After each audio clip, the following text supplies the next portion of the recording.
Good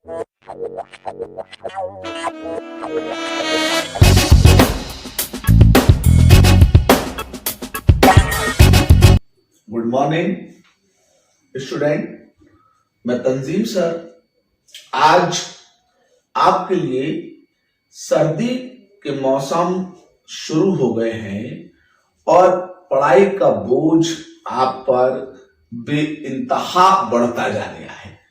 क्यों? क्योंकि सर्द दिनों में ही परीक्षाओं की तैयारी, क्योंकि अगले 2 फरवरी और मार्च के महीने में परीक्षाएं होनी हैं।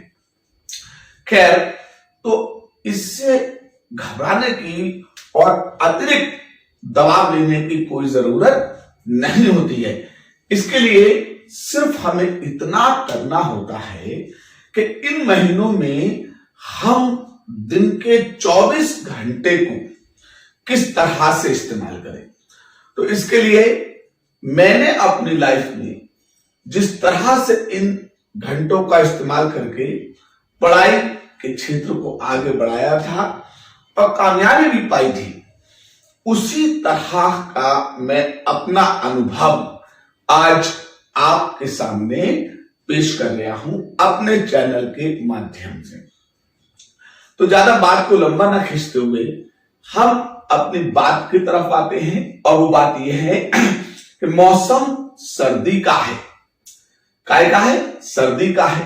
और इस सर्द मौसम में हम समय का उपयोग कैसे करें, क्योंकि इस मौसम में अक्सर हम लोग खुद को गर्म रखने के लिए रजाई का, बिस्तर का, आग का सहारा लेते हैं। बेशक लेना भी चाहिए। क्यों? क्योंकि जीवन है तभी तो सब कुछ है, ठीक है। लेकिन अब इसमें उस समय का उपयोग कैसे कैसे करना चाहिए, तो स्टूडेंट लाइफ के लिए इस 24 घंटे के इस्तेमाल के लिए एक मेरी अपनी जो समझ है वो मैं आपके सामने पेश कर रहा हूं। देखिए, मैंने बोर्ड पर छोटा सा बोर्ड, छोटी सी सोच और इसको बड़ा करने की कोशिश की है। मैंने बोर्ड पर सर्दी का मौसम शुरू हुआ, तो ये सर्दी जो होती है ना, सर्दी तो नवंबर से मीठी मीठी लगती है, फरवरी में फिर जाके मीठी लगती है, क्योंकि नवंबर और फरवरी बहुत गुलाबी मौसम होता है सर्दी का, बहुत सुहाना। लेकिन जब दिसंबर और जनवरी के माह आते हैं, ये ठुठरा देते हैं, क्योंकि ये एक कड़क ठंड और शीत लहर को लेके आते हैं। इन दिनों में वातावरण का तापमान अचानक गिर जाता है, जल वाष्प संघनित और संतृप्त होके कोहरे का रूप ले लेती है, जिससे सूरज का प्रकाश सीधा धरती की तरफ नहीं आ पाता है और एकदम तापमान में कमी आने की वजह से ठंड शुरू और तेज ठंड लगने लगती है।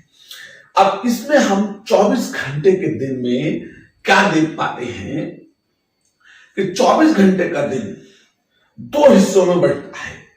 एक हिस्सा जब तक सूरज हमें दिखता है, और दूसरा हिस्सा जब सूरज हमें दिखना बंद हो जाता है।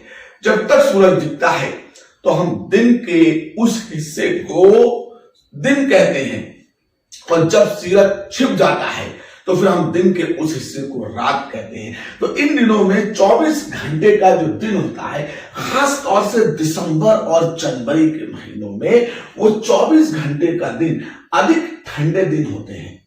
तो वो 24 घंटे का दिन सूरज निकलने पर लगभग 10 घंटे का होता है, और उस 10 घंटे में 7 बजे से दिन की शुरुआत यानी कि रोशनी फैलना शुरू होती है, और 5 बजे तक, ठीक है, दिन डूबने के कगार पे यानी कि रोशनी कम होना शुरू हो जाती है।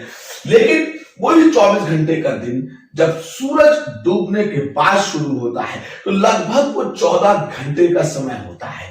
यानी कि सूरज जब निकल चुका है तो दिन के 24 घंटे में जब रोशनी रहेगी तो लगभग 10 घंटों की रहती है, और जब सूरज डूबने के बाद ठीक है अंधेरा छा जाता है, सूरज नजर नहीं आता है, तो फिर वो लगभग 14 घंटे का समय होता है। 10 और 14 में 24 हो गए।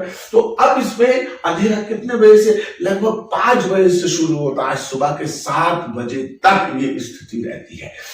अब इस स्थिति में हम अपने स्टडी काल का कैसे इस्तेमाल करें वो देखिए। आप क्या कीजिएगा, ठीक है, इसमें 7 बजे से 5 बजे तक के टाइम में आप क्या करें, ठीक है, 7 बजे के 5 बजे तक के टाइम के अंदर यह जो मैंने बताया है इसका हम कैसे इस्तेमाल करें। तो अब इसमें आप सुबह 7 बजे तक प्रेशर टाइम को रखें और 9 बजे से 2 बजे तक अपने स्कूल टाइम को रखें।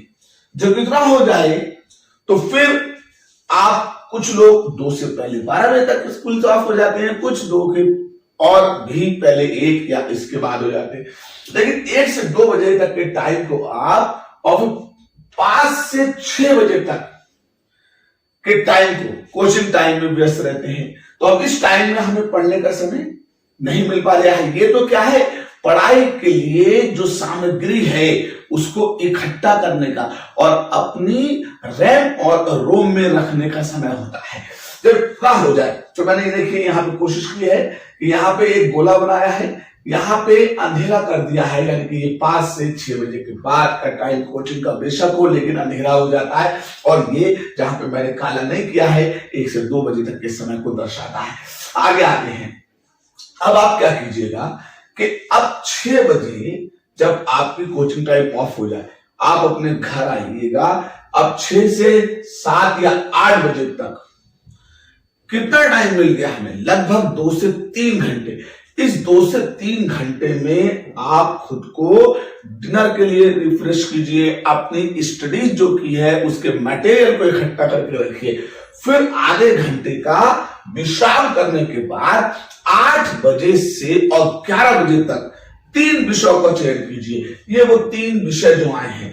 अब अकॉर्डिंग सिचुएशन, स्थिति के अनुसार आप क्या करेंगे, उन 3 घंटों में अपने हिसाब से कितनी देर आपको फिजिक्स लेनी है, कितनी देर केमिस्ट्री लेनी है और कितनी देर मैथ या बायोलॉजी का अध्ययन करना है, इन 3 घंटों को आपको लेकर के चलना है।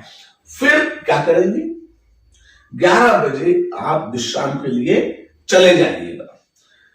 11 बजे विश्राम में जाने के बाद आप इधर से इधर आए तो सूरज निकलने से पहले 4 या 5 बजे उठने की कोशिश करें।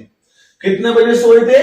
11 बजे, ठीक है। और कितनी नींद ली थी? 5 से 6 घंटे की नींद बहुत होती है स्टूडेंट लाइफ में, और किसी भी लाइफ में 5 से 6 घंटे की नींद बहुत होती है।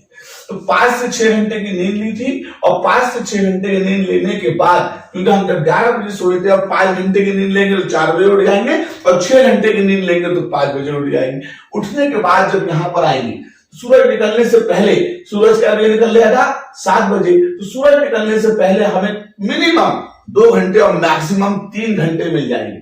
तो इन 2 से 3 घंटे का समय जो मिलेगा ना, इसमें 15 मिनट तो उठने के बाद हमने जो रात में स्टडी की थी उस पर पुनर्विचार करेंगे, और फिर उसके बाद हमें लगभग 2 घंटे मिलेंगे, और उन 2 घंटों में हम 3 विषय तो पीसीएम रात के यानी कि सूरज के डूबे हुए वक्त में कर चुके थे।